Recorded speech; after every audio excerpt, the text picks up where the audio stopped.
I stood there, and I didn't stop her.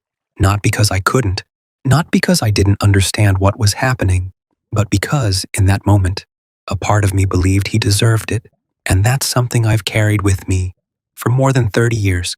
Before you decide what kind of person that makes me, you need to understand what our life was like. This isn't a simple story about a difficult child. This is about something that slowly broke our family over the course of years. I've gone over it again and again in my head. Every decision, every moment, every failure. I've talked about it in therapy. I've written it down more times than I can count. And still, I don't fully understand how I feel about it. So I'm telling it here, as honestly as I can. From the very start, something felt off. Our son was planned. He was wanted. When he was born, we were happy, like any new parents. But that feeling didn't last long. He cried constantly. Not the kind of crying you expect from a newborn. This was relentless, exhausting, day and night. There were stretches where it felt like it never stopped. We went to doctors, specialists. We changed routines, feeding schedules, everything we could think of. Nothing helped. Eventually, the crying faded, but it didn't feel like things were getting better. It felt like something else was taking its place. As he grew, he didn't show much joy. Not real joy, anyway. He didn't seem interested in things that made other kids happy. Toys, games, attention. It didn't matter. But he did react to chaos, breaking things, causing disruption. That seemed to get his attention. And over time, that became a pattern. As he got older, the behavior escalated. It wasn't just acting out. It felt intentional. He would damage things around the house, ignore boundaries, push limits constantly. At school, things didn't go well. He struggled to stay in class, struggled with other kids. We tried to get help early. Therapy, counseling, medical evaluations, different approaches, different professionals. We kept hoping something would click, but nothing ever did. At home, things became tense. Every day felt unpredictable.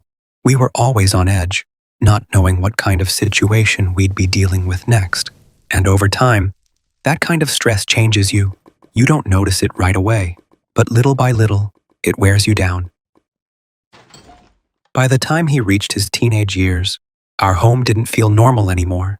It felt controlled, structured, careful. We had to think about safety in ways most families never do.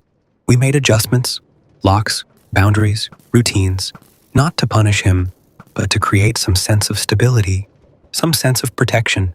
And I know how that sounds. But when you live in a constant state of tension, you stop thinking in terms of normal. You start thinking in terms of manageable. That's where we were, managing each day as it came, hoping things wouldn't get worse. Then, unexpectedly, my wife got pregnant again. And instead of excitement, we felt fear. We had already spent years struggling. We didn't know if we could go through that again, but we went forward with it. And when our daughter was born, everything felt different. She responded to us. She smiled. She laughed. She was calm in ways we had never experienced before. And for the first time, we saw what parenting could have been like. That realization hit harder than I expected, because it made everything else clearer.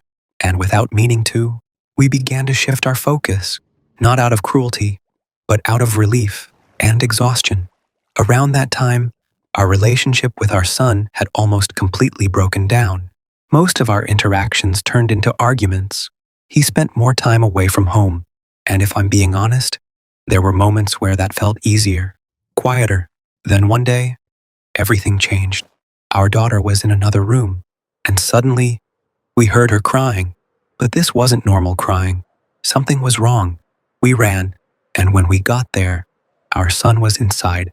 He had found a way in. He was standing near her crib. That moment is still frozen in my memory. Everything after that happened fast. My wife reacted immediately. She moved between him and the baby, creating space, creating distance. I picked up our daughter. She was shaken, scared, but not seriously hurt. That's what matters most. But my wife, she turned toward him, and something inside her broke. Years of fear, stress, anger, all of it came out at once. She started hitting him. At first it felt like a reaction, but it didn't stop there, and I stood there. I could have stepped in. I could have stopped it, But I didn't, because in that moment, I wasn't thinking clearly. I was thinking about everything we had been through, everything we had tried, everything that never worked. And instead of acting, I turned away. When things finally settled, the house was quiet, too quiet.